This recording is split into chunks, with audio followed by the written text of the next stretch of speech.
हमारी संस्कृति, हमारे संस्कार सदा रहे हमारे साथ। भारत की पुरातन गाथाएं और महान संतों की वाणी। सब्सक्राइब करें तिलक कथाएं। माँ, दादी माँ, क्या हुआ? क्यों चिल्ला रहे हो? माँ, पिताजी और चाचा जी आ गए। आ गए दोनों? अब जरा मुझे वो लाठी तो देना। डंडा? लेकिन क्यों? पीटने के लिए। किसे? चाचू या पिताजी को? चल हट। अरे मैं तो मारूंगी उस गाय को। क्या नाम है उसका? पौना। हाँ, उस पौना गाय को छठी का दूध याद दिलाना है मुझे। लेकिन दादी, वो पौना तो आई ही नहीं। आई नहीं? क्या मतलब? माँ, पिताजी और चाचा जी के साथ गाय नहीं है।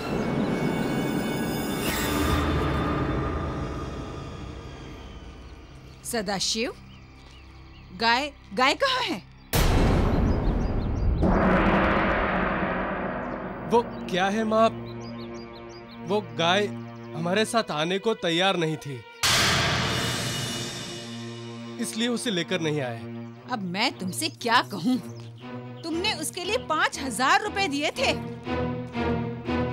लेकिन वो गाय गई कहाँ?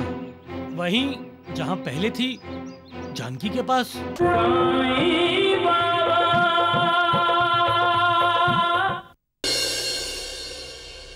रघु चाचा, रघु चाचा। क्या हुआ राजू? चाचा, ये गाय नहीं, पौना। पौना नाम है इसका।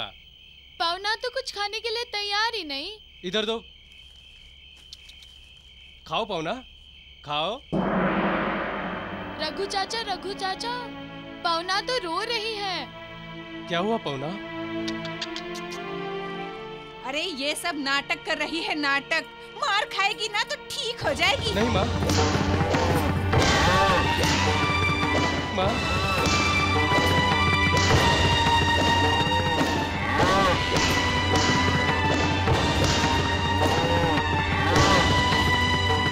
अब खाएगी, नहीं खाएगी ना तो फिर मार चखाऊंगी तुझे। हाँ? माँ, उठो माँ।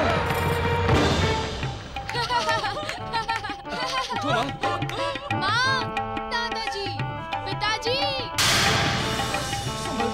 उठो माँ, दादी गिर गई। उठो। क्या हुआ रघु? कुछ नहीं दादाजी। सभी दादी से डरते हैं ना, लेकिन आज पता चला कि दादी किससे डरती है। अरे चुप। पौना गाय से।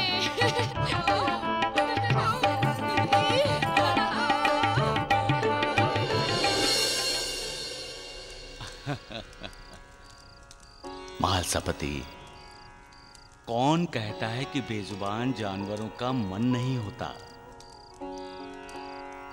वो बोल नहीं सकते, इसका ये मतलब तो नहीं कि वो सोच नहीं सकते, उनमें भावना नहीं होती। हाँ, ये बात है कि वो इंसान की तरह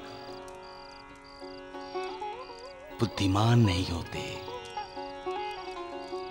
परंतु दिल तो उनका भी होता है। और जहां दिल होता है वहां सोच भी होती है और भावना भी होती है। महालसापति, वो ये जान सकते हैं कि कौन उनका अपना है और कौन पराया। वो ये समझ सकते हैं कि कौन उनका अच्छा करने वाला है और कौन उनका बुरा। इंसान जो देख नहीं सकता, वो ये बेजुबान जानवर देख लेता है। महालसापति, अपने घर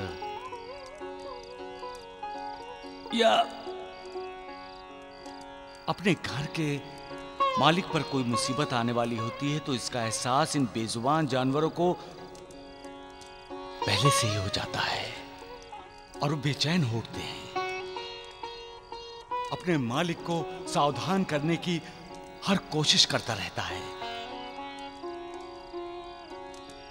इन बेजुबान जानवरों को अपनी ताकत का एहसास नहीं है, इसलिए इंसान उस पर हुकूमत चलाने में कामयाब हुआ है।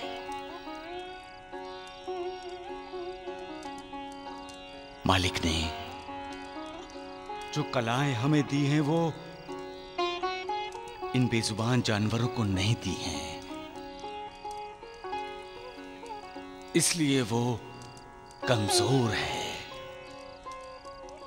और हमें कमजोरों का सहारा बनना चाहिए, उसका मित्र बनना चाहिए। बेजुबान जानवरों को प्यार, ममता देनी चाहिए, उन्हें तुच्छ नहीं समझना चाहिए।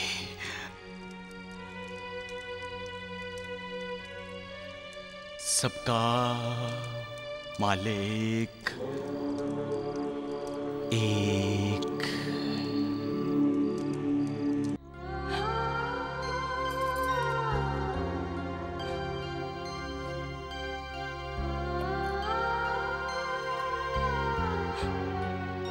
जानकी,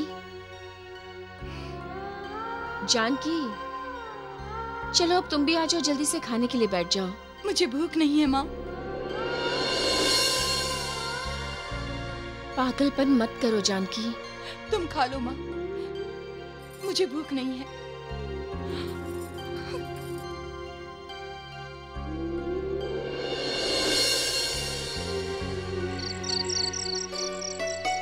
कल्याणी, सदाशिव की तरफ ध्यान दो। दादी, रघु चाचा की तरफ ध्यान कौन देगा? अरे तेरे रघु चाचा की तरफ ध्यान देगी रघु की माँ। माँ कब तक ध्यान देगी जमींदार साहब? अब रघु की पत्नी ध्यान देगी। देवर जी, मौसी जी ने उनकी ननन की ननन आपके लिए पसंद की है। लगता है मौसी की ननन ने रघु को याद किया होगा। हमसे बहुत बड़ा और अमीर खानदान है उनका। जमीन, जायदाद, हवेली, पैसा, गाड़ी, घोड़ा सब कुछ है। सिर्फ लड़की थोड़ी लंगड़ाती है ना दादी माँ?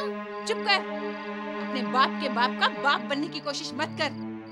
माँ, राजू को क्यों डांटती हो? कल मैं उनको बुलाना चाहती हूँ, तब तुम लड़की को देख लो। मैंने लड़की को देख लिया है। हाँ, और इस लड़की का नाम है जानकी। राजू बेटा, अब मैं तुम्हारी क्या तारीफ करूं? तुम हो ही बड़े बुद्धिमान। रघु, सपने देखना बंद करो। माँ, मैं तुम्हें साफ कह देता हूँ, मेरे लिए अब लड़की देखना बंद करो।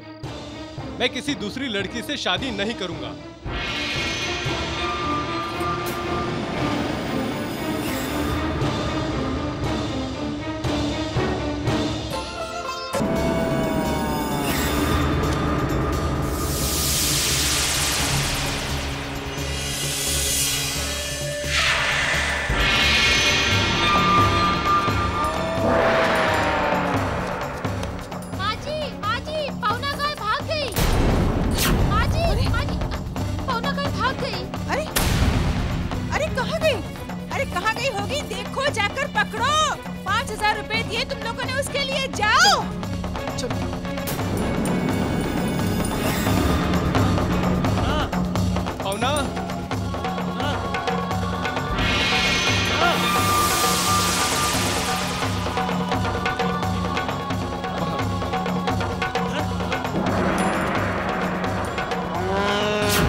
उदास हो गई थी पौना।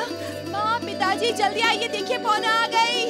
जल्दी आइए, ये देखिए अपनी पौना आ गई है। अगो भाई, पवना आ गई। लेकिन ये यहाँ आई कैसे? लगता है भाग कर आई है। लेकिन जिन्होंने इसे खरीदा था, क्या उन्हें पता है?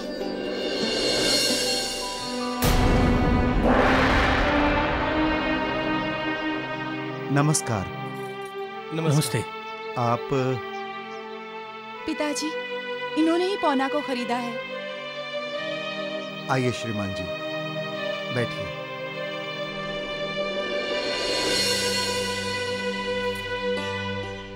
आपको गलतफहमी हुई होगी, मैं उसे दूर करना चाहूंगा। पौना को हम लेकर नहीं आए हैं, वो खुद चली आई है। हम जानते हैं काका जी। छाछ लीजिए।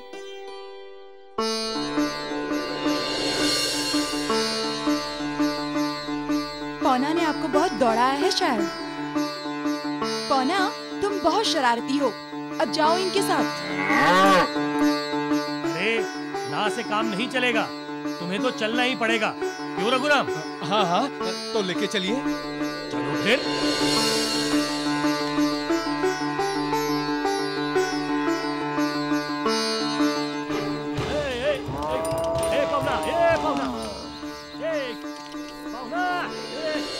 पति पत्नी की जोड़ी कहते हैं मालिक ऊपर बनाता है,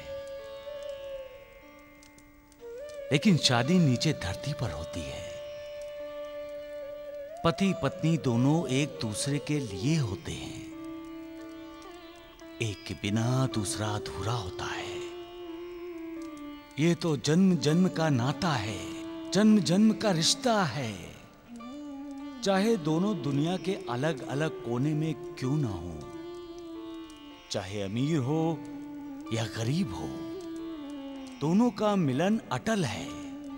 कभी कभी मालिक भी कमाल की जोड़ी बनाता है। मिसाल के तौर पर सुख दुख, दिन और रात, जन्म और मृत्यु, उदय और अस्त, प्यार और नफरत। पति पत्नी के बीच आकर्षण भाव होता ही है, लेकिन इस रिश्ते की बुनियाद है विश्वास। वो विश्वास ही है जो एक दूसरे के लिए मन में आदर पैदा करता है। आदर, विश्वास ही प्यार के अलग अलग रूप हैं।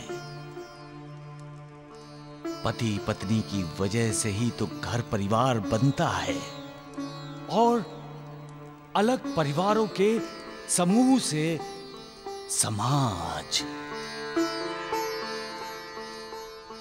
सबका मालिक एक। माँ, दादी माँ। क्या हुआ? क्यों चिल्ला रहे हो? माँ, पिताजी और चाचा जी आ गए। आ गए दोनों? अब जरा मुझे वो लाठी तो देना। डंडा? लेकिन क्यों? पीटने के लिए। किसे? चाचू या पिताजी को? चल हट। अरे मैं तो मारूंगी उस गाय को। क्या नाम है उसका? पौना। हाँ, उस पौना गाय को छठी का दूध याद दिलाना है मुझे। लेकिन दादी, वो पौना तो आई ही नहीं।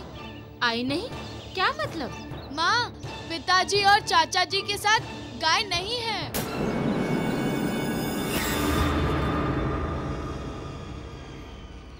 सदाशिव, गाय कहाँ है? वो क्या है माँ, वो गाय हमारे साथ आने को तैयार नहीं थी, इसलिए उसे लेकर नहीं आए। अब मैं तुमसे क्या कहूँ? तुमने उसके लिए 5,000 रुपए दिए थे। लेकिन वो गाय गई कहाँ?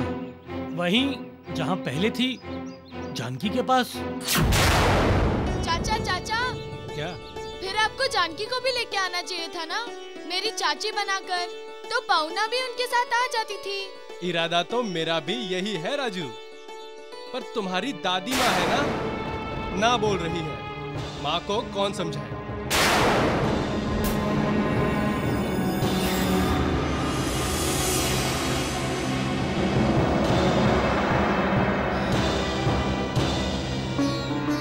जल्दी से पेड़े मिठाई खिलाओ सरस्वती, जल्दी। अरे चाची, पहले आप बैठिए तो सही। अब बताइए, किस बात की मिठाई? अब इतना भी अनजान मत बनो सरस्वती। बिल्ली अगर आंखें बंद करके भी दूध पी लेती है ना, तब भी दुनिया को पता चल जाता है। आप कहना क्या चाहती हैं चाची? लो, अब मुझसे ही छुपा रहे हो तुम लोग। मैं ही तो रघुराम पाटिल का रिश्ता तुम्हारे लिए लाई थी। मैंने ही तो तुम्हारी शादी की बात चलाई थी। लेकिन अब इस बात का पेड़े मिठाई से क्या संबंध चाची? रिश्ता तो नहीं बनाना। नारायण राव, लगता है तुम भी अब इन दोनों के साथ मिल गए हो। अरे, मुर्गे को अगर छिपाकर भी रखोगे ना, तो उगता हुआ सूरज कभी उगना बंद नहीं करेगा। अरे भाई, मैंने अपनी आंखों से देखा है, रघुराम पाटिल अपने भाई के साथ तुम्हारे घर आया था। रघुराम पाटिल? हाँ हाँ, वही जो दोनों में छोटा था। तुम्हारा भाग्य तुम पर प्रसन्न हुआ है जानकी।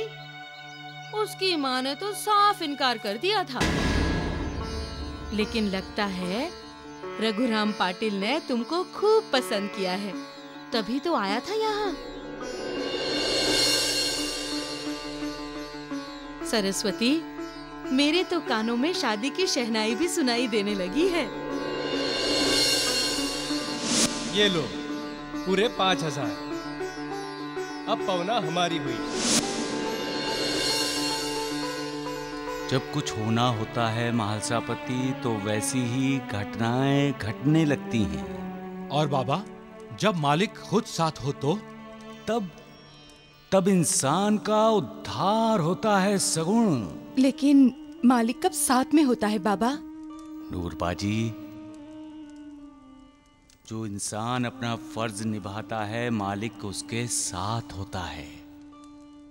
जो दिन रात मेहनत करता है, दूसरों को सुखी करने के लिए खुद दुख सहता है, जो अपने बड़ों की इज्जत करता है, दूसरों की कद्र करता है, जो हमेशा दूसरों की मदद करता है, मालिक उसके साथ होता है। और जो उस मालिक को पाने की लालसा रखता है, उसे पाने के लिए भजन करता है, भक्ति करता है, तपस्या करता है, मालिक उसके साथ होता है। नूरबाजी, इंसान अपनी जिंदगी खुद बनाता है, और उसकी जिंदगी में जो भी होता है उसका जिम्मेदार भी वो खुद ही होता है, लेकिन वो मालिक को जिम्मेदार ठहराता है। इंसान भूल जाता है कि उसके कर्म ही उसका नसीब बनाते हैं, और नसीब बनाने के लिए कोशिश करनी पड़ती है।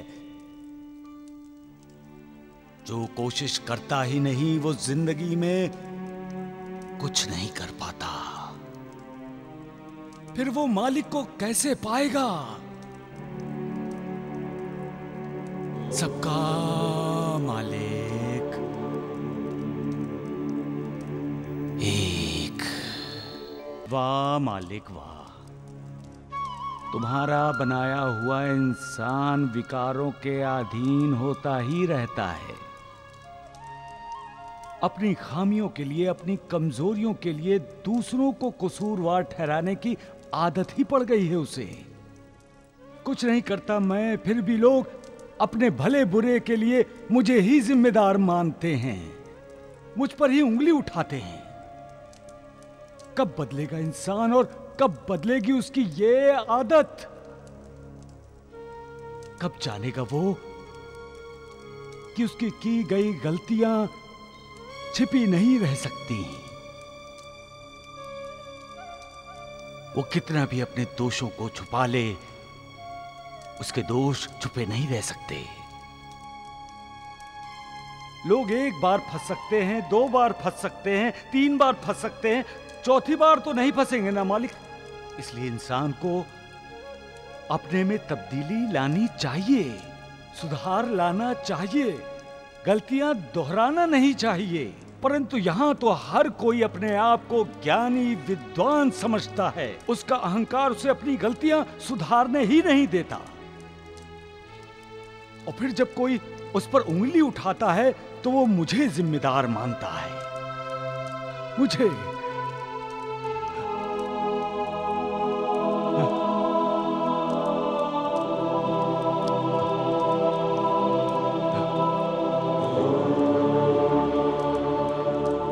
सबका मालिक एक। माँ माँ माँ, मैं खेत पर जा रहा हूँ। दादी, चाचा जी के साथ मैं भी जाता हूँ। रुको रुको, जरा रुक जाओ। रोटियां बन रही है देवर जी। आओ, जब तक रोटियां बन रही हैं, तब तक तुम आओ, मेरे पास बैठो, इन तस्वीरों को देखो। सब सुशील हैं, सुंदर हैं, अच्छे घर की हैं, संस्कारी हैं। आओ। जानकी भी अच्छे घर की है, सुंदर, सुशील और संस्कारी भी है। अब तक उसे भूले नहीं? माँ,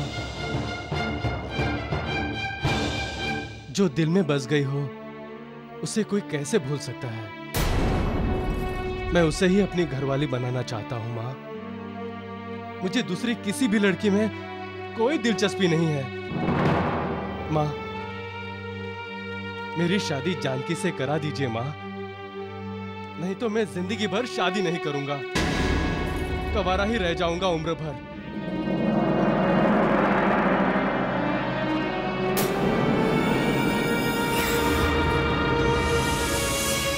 अंबिका, हमने आज तक अपने बच्चों की हर जिद पूरी की है, तो फिर आज हम उनकी बात क्यों नहीं मान रहे हैं? रघुराम चाहता है कि उसकी शादी जानकी से हो, तो हम कर देते हैं, क्यों? आप भगवान की पूजा कर रहे हैं ना, तो भगवान में ही मन लगाइए। रघुराम को मैं संभाल लूंगी, कंवारा नहीं रहने दूंगी उसे। लेकिन लक्ष्मी की जगह उस दरिद्री जानकी को कभी बहू बनाकर नहीं लाऊंगी मैं, समझे?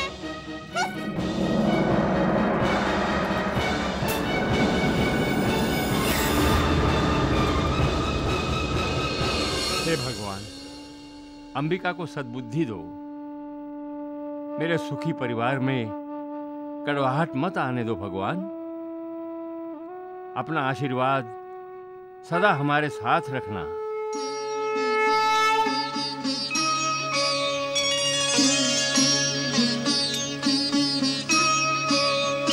जय जय सूर्यनायक जन सुखदायक प्रणतपाल भगवंता, ओधिज हितकारी जय असुरारी सिंधु सुता प्रिय कंता, आनंद सुर धरणी अद्भुत करनी मर्म न जाने कोई, जो सहज कृपाला दीन दयाला करहु अनुग्रह सोई। जय जय अविनाशी सब घटवासी व्यापक परमानंदा, अविगत दोतीतम चरित पुनीतम माया रहित मुकुंदा। जेहि लागी विरागी अति अनुरागी विगत मोह मुनि वृंदा, निसि बासर ध्यावहि गुण गण गावहि जयति सच्चिदानंदा। जयति सच्चिदानंदा, जयति सच्चिदानंदा, जयति सच्चिदानंदा।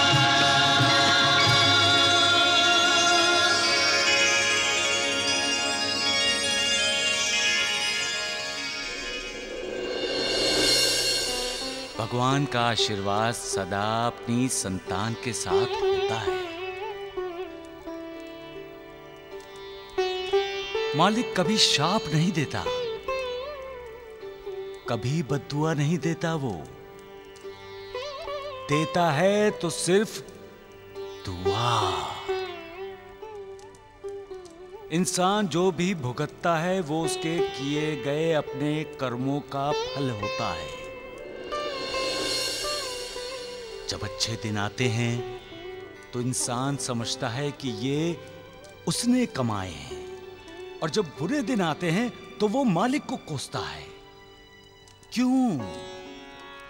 वो ये क्यों भूल जाता है कि बुरे दिन उसके किए बुरे कर्मों का फल है। इंसान जब अहंकार के अधीन हो जाता है तो उसकी अच्छा बुरा समझने की शक्ति यानी विवेक उसका साथ छोड़ देता है। जहां अहंकार है वहां विवेक की जगह अविवेक ले लेता है, और जहां अविवेक है वहां अविचार आ जाता है, जो अनर्थ को जन्म देता है। घर परिवार का जो कर्ता धर्ता होता है, उसी पर घर परिवार का सुख दुख निर्भर होता है। उसका एक फैसला परिवार की आंखों में आंसू ला सकता है या परिवार के होठों पर मुस्कुराहट ला सकता है। इसलिए घर परिवार के कर्ता को सोच समझकर फैसला लेना चाहिए। ऐसा फैसला जो परिवार के हित में हो। उसे ये कभी नहीं सोचना चाहिए कि परिवार का कोई सदस्य उसे चुनौती दे रहा है। जब अहंकार मन में कुंडली मार कर बैठ जाता है, तब इंसान केवल अपने ही मान सम्मान के बारे में सोचता है। मैं, मेरा, मुझे, मैंने ऐसे शब्दों की जंजीरों में उसका मन बंदी बन जाता है। उसकी सोच रुक जाती है। वो समझता है कि जो वो कहता है वो पत्थर की लकीर है। जैसा वो चाहता है वैसा ही होना चाहिए। यहीं से ही टकराव पैदा होता है। यहां से ही मन में कड़वाहट पैदा होनी शुरू होती है। यहीं से ही रिश्तों में दरार पैदा होने लगती है, और जब रिश्तों में दरार पैदा होती है तब परिवार टूटने लगता है, बिखरने लगता है। घर की सुख शांति नष्ट हो जाती है। जिस विश्वास, प्यार, ममता की बुनियाद पर घर बनाया जाता है, वो बुनियाद ही हिल जाती है। इसलिए अहंकार के अधीन नहीं, उस निर्विकार के अधीन हो जाओ, ताकि कोई विकार तुम पर हावी ना हो और घर परिवार में कभी अशांति ना हो। सबका मालिक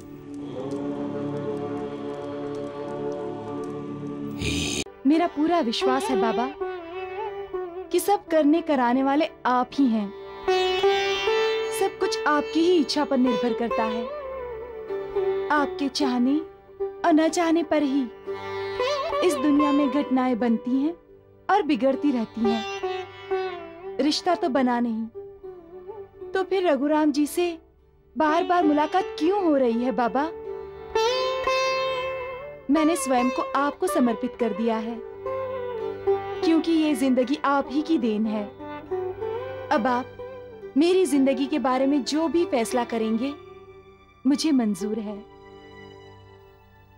मुझे आपसे कोई शिकायत नहीं, लेकिन आपका आशीर्वाद मेरे साथ रहना चाहिए।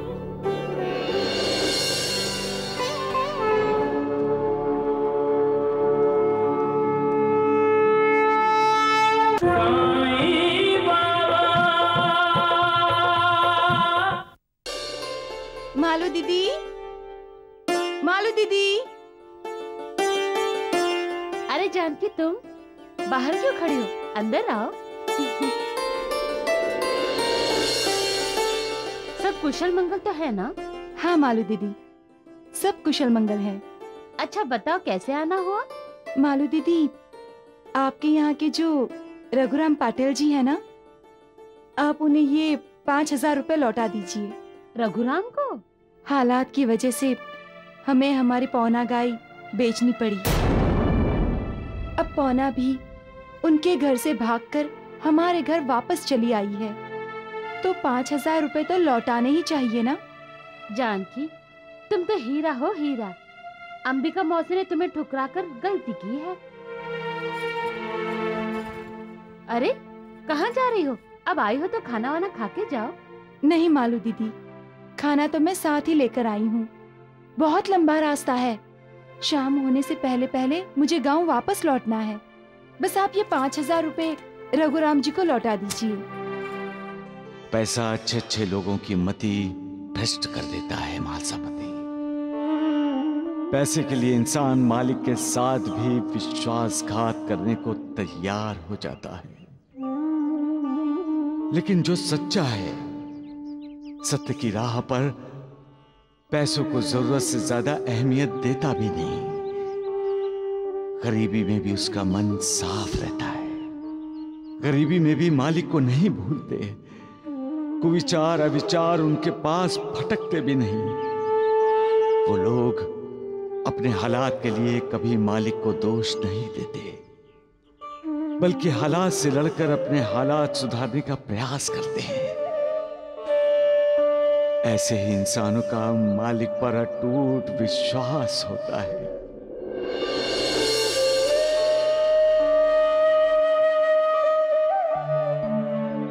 अरे कैसे हो राम भाऊ? आपकी कृपा से ठीक हूँ बाबा। आपका परिवार? साईं बाबा सब जानते हैं मेरे परिवार के बारे में। सकुबाई, राम भाव को फिक्र इस बात की हो रही है कि उनकी लाडली गाय बच्चिया को कब जन्म देगी। बाबा आप अंतर्यामी हैं बाबा।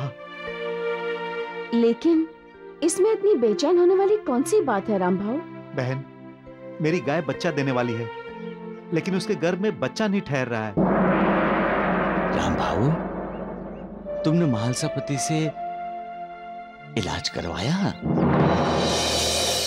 साईनाथ, मैं? हाँ हाँ, तुम महालसापति। जल्द से जल्द राम भाव की गाय का इलाज शुरू करो। देख रहे हो ना, राम भाव अपनी चिंगी गाय को कितना प्यार करते हैं। लेकिन साईनाथ। लेकिन कुछ नहीं महालसापति, तुम्हें राम भाव की चिंगी का इलाज करना है। और राम भाव, तुम्हें भी अपनी चिंगी का इलाज महालसापति से ही करवाना है, समझे? जी। ऊपर वाले का भी कमाल है, क्या क्या लीला करता रहता है। आंखें देता है लेकिन उन आंखों में रोशनी नहीं। जुबान देता है लेकिन उस जुबान में बोली नहीं। गूंगा बनाता है। गर्भ देता है लेकिन गर्भ बढ़ाता ही नहीं। अपने कर्मों के फल भुगते बिना इंसान का उद्धार नहीं होता। रहम करो मालिक, दया करो। तुम्हारा बनाया ये इंसान खुद को कितना प्रबल समझता है, लेकिन है कितना दुर्बल। उस पर कृपा करो मालिक, कृपा करो। सबका मालिक एक। चाचा, चाची का घर कहाँ है? आप जानते हो ना? राजू, तुम्हारी कोई चाची नहीं है। वो फोटो वाली चाची? माँ ने शादी से इनकार किया है, जानते हो ना? बस इतनी सी बात? फिर रोते क्यों नहीं हो चाचा? क्या कहा तुमने? मैं कह रहा हूँ ना, रोना चाहिए आपको। जैसे मैं रोता हूँ। आप देखते हो ना, जब माँ और पिताजी मुझे खिलौना या खाना नहीं देते तो मैं क्या करता हूँ? रो रो कर पूरा घर सिर पे उठा लेता हूँ। फिर वही होता है जो मैं चाहता हूँ। मेरी मानिए तो आप भी वही कीजिए चाचा। रो रो कर पूरा घर सिर पे उठा लीजिए। फिर देखिए क्या करती है दादी। दादी कहेंगी, बस कर रघु, बस कर, मेहरबानी करके मत रो।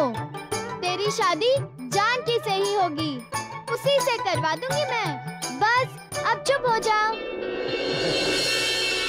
रुकिए रुकिए, ओ गाड़ी वाले रुकिए, ओ बैलगाड़ी वाले सुनिए, बैलगाड़ी रोकिए।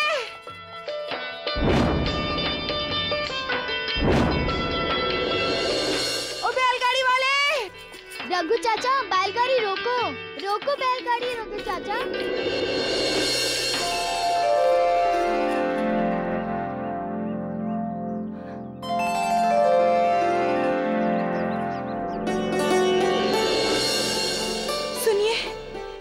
मुझे आसन गांव तक छोड़ देंगे? आसन गांव? हम भी तो वहीं जा रहे हैं। राजू, वहीं के बाजार से तो होकर जाना है चाचा। हाँ? आइए चाची। चाची?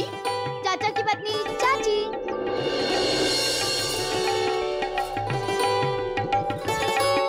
तुम बहुत प्यारे हो बेटे। आप भी कुछ कम प्यारी नहीं है चाची। आपको पहले कभी यहाँ नहीं देखा है चाची?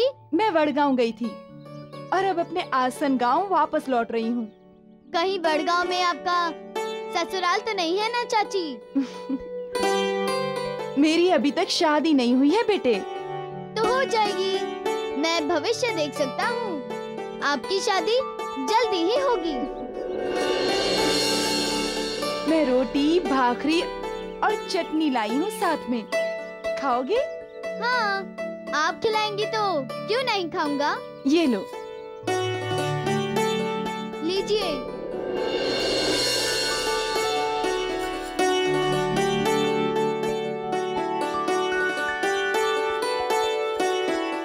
हम भी तो वडगांव में ही रहते हैं।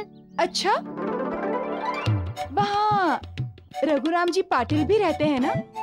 नाम ही मत लेना आप उनका चाची। बहुत ही खड़ूस आदमी है। चाचा, आहिस्ता खाओ। भाकरी चटनी अच्छी बनाई है। इसका मतलब ये तो नहीं कि आप एक साथ पूरी भाकरी खा जाएं। मालिक जब एक दूसरे को मिलाना चाहता है तो मिलन हो ही जाता है। कोई दूरी, कोई फासला मायने ही नहीं रखता, चाहे दिशा भिन्न ही क्यों ना हो। मिलने वाले को एक मोड़ पर लाकर मिलन करवाता ही करवाता है। इंसान इसे इत्तेफाक कहता है, लेकिन ये इत्तेफाक भी मालिक की लीला है। ऐसा भी होता है कि कई बार दो इंसान एक दूसरे से समानांतर रेखाओं में होते हैं, लेकिन जिंदगी भर एक दूसरे से नहीं मिल पाते। सब कुछ मालिक की इच्छा पर ही निर्भर है। मालिक जो चाहता है वही होता है, होनी होकर ही रहती है। सबका मालिक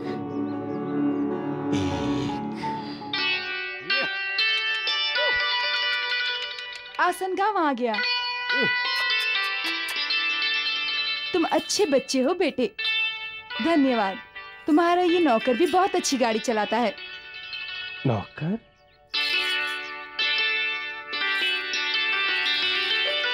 चाची, पौना कैसी है?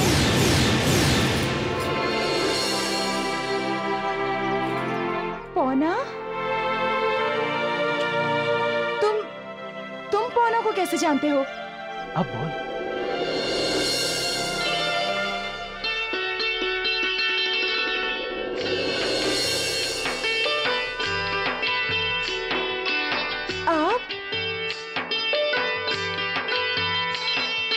चले? सुनिए, मैंने आपके 5000 मालू दीदी को दे दिए हैं। वो आपको लौटा देंगी। भाकरी चटनी बढ़िया थी, स्वादिष्ट थी। एक बात बताओ तुम मुझे, तुमने झूठ क्यों कहा था मुझे कि तुम्हारे चाचा खड़ूस हैं, झगड़ालू हैं? इंसान को जब प्रेम का साक्षात्कार होता है तब उसे ऐसा लगता है कि उसे मालिक ने अपने दिव्य रूप का दर्शन करवाया है। प्रेम के साक्षात्कार से उसका दिल आनंद से भर जाता है। उसे लगता है कि मालिक की उस पर असीम कृपा हुई है, क्योंकि प्रेम मालिक का ही एक रूप है। प्रेम ही मालिक का आशीर्वाद है। प्रेम इंसान को दिया हुआ मालिक का वरदान है।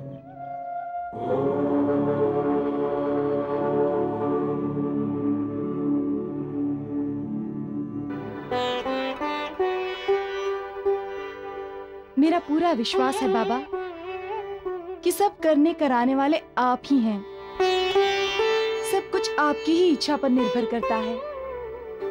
आपके चाहने और न चाहने पर ही इस दुनिया में घटनाएं बनती हैं और बिगड़ती रहती हैं। रिश्ता तो बना नहीं, तो फिर रघुराम जी से बार बार मुलाकात क्यों हो रही है बाबा? मैंने स्वयं को आपको समर्पित कर दिया है, क्योंकि ये जिंदगी आप ही की देन है। अब आप मेरी जिंदगी के बारे में जो भी फैसला करेंगे मुझे मंजूर है। मुझे आपसे कोई शिकायत नहीं, लेकिन आपका आशीर्वाद मेरे साथ रहना चाहिए।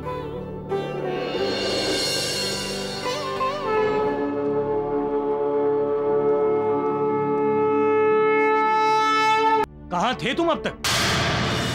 तुम तो खेत पर जाने वाले थे ना, वहां क्यों नहीं पहुंचे? हमें कितनी चिंता हो रही थी देवर जी। तुम चुप क्यों हो रघु? तुम्हारी भाभी, भैया, तुम्हारे पिताजी तुमसे कुछ पूछ रहे हैं, जवाब क्यों नहीं देते? चाचा चाचा बता दूं? अरे चाचा से क्या पूछ रहा है? बता, कहाँ थे तुम दोनों पूरा दिन? माँ, हम चाची को छोड़ने उसके गांव गए थे। चाची? चाची? कौन चाची? अरे आपको नहीं पता? जानकी चाची। और कौन? अच्छा, तो तुम लोग आसन गांव गए थे? हाँ दादाजी, वही तो चाची का गांव है।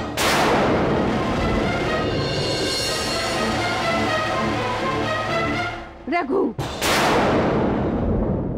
मैं तुमसे कितनी बार बोल चुकी हूँ कि तुम्हारी शादी उस जानकी के साथ नहीं होगी, नहीं होगी, नहीं होगी। दादी दादी, चाची भाकरी के साथ चटनी लाई थी ना? वाह, मजा आ गया। और चाचा को भी अच्छी लगी थी, है ना चाचा? अच्छा, तो इसीलिए घर से नाश्ता लेकर नहीं गए थे? नहीं माँ, जानकी तो अचानक रास्ते में मिल गई थी। हम खेत पर जा रहे थे तो उसने राजीव से पूछा कि मुझे गांव छोड़ दोगे क्या? और तुमने तुरंत अपनी बैलगाड़ी उसके गांव की तरफ मोड़ दी, हाँ? अरे रघु, तुम तो बैल हो, बैल। अरे वो चुड़ैल तुम्हें अपने जाल में फंसाने की कोशिश कर रही है, और तुम? नहीं माँ, जानकी वैसी लड़की है ही नहीं। उसे तो ये भी मालूम नहीं था कि बैलगाड़ी कौन चला रहा था। इसे बस आप इत्तेफाक समझिए। और हाँ, जानकी को बुरा भला कहने की कोई जरूरत नहीं है। हाय राम, सुन रहे हैं आप जमींदार साहब? आपका बेटा एक पराई लड़की के लिए अपनी माँ को बुरा भला कह रहा है। अपनी माँ को, मुझे? माँ, मैं तो... चुप! अब एक शब्द भी तुम नहीं बोलोगे। जिस लड़की के साथ मैं बोलूंगी उसी के साथ तुम शादी करोगे, समझे? और आप खड़े खड़े मुंह क्या देख रहे हैं? जाइए फूल गांव और श्यामनाथ जी से कहिए कि हमें उनकी लड़की नीलिमा पसंद है। वो शादी की तैयारी जल्द से जल्द शुरू कर दे।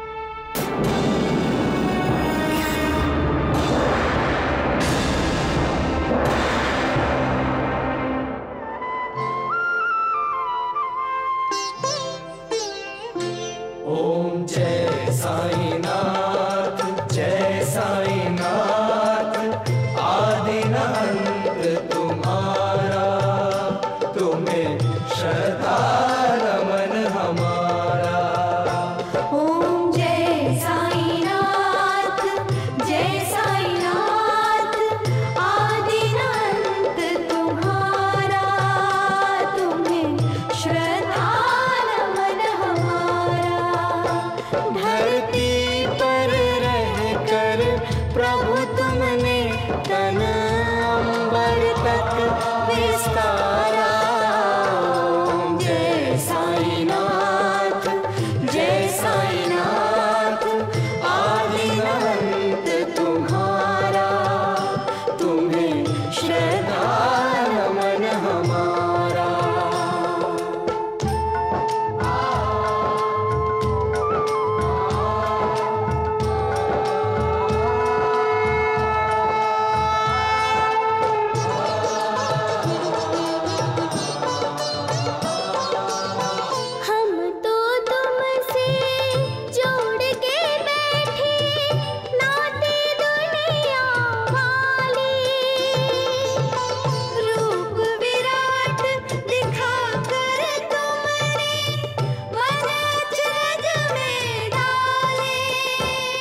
बाबा, हर माता पिता की तरह हमारा भी एक सपना है कि हमारी बेटी को अच्छा पति और अच्छा ससुराल मिले, इसे ऐसा घर मिले जहां इसे भरपूर प्रेम करने वाला,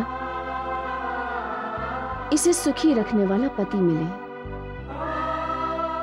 बाबा, हमारी बेटी जानकी का सुंदर भविष्य हो, यही हमारा सपना है।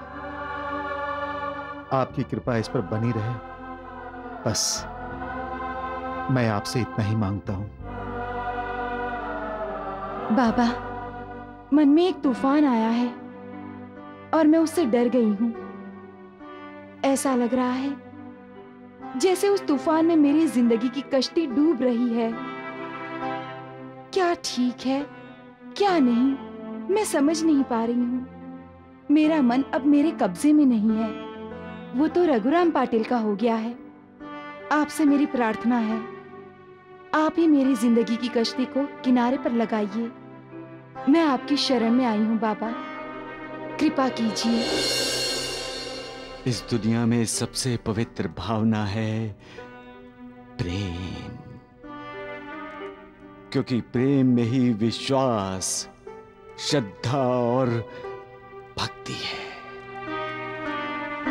मां संतान में भी प्रेम होता है जिसे वात्सल्य कहते हैं। भक्त और भगवान में भी प्रेम होता है जिसे भक्ति कहते हैं।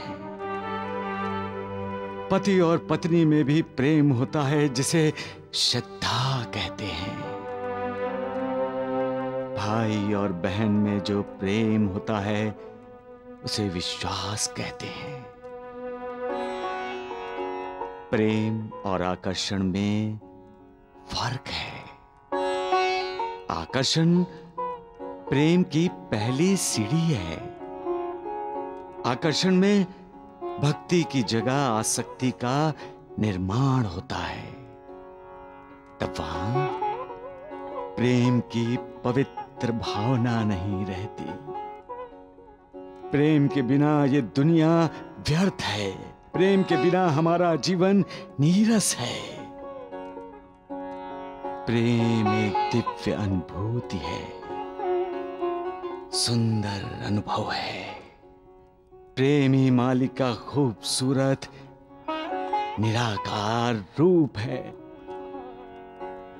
प्रेम ही जीवन है और प्रेम के बिना जीवन निर्जन वन है। इंसान पैदा होने से लेकर अपने अंत तक प्रेम पर ही तो जीता है।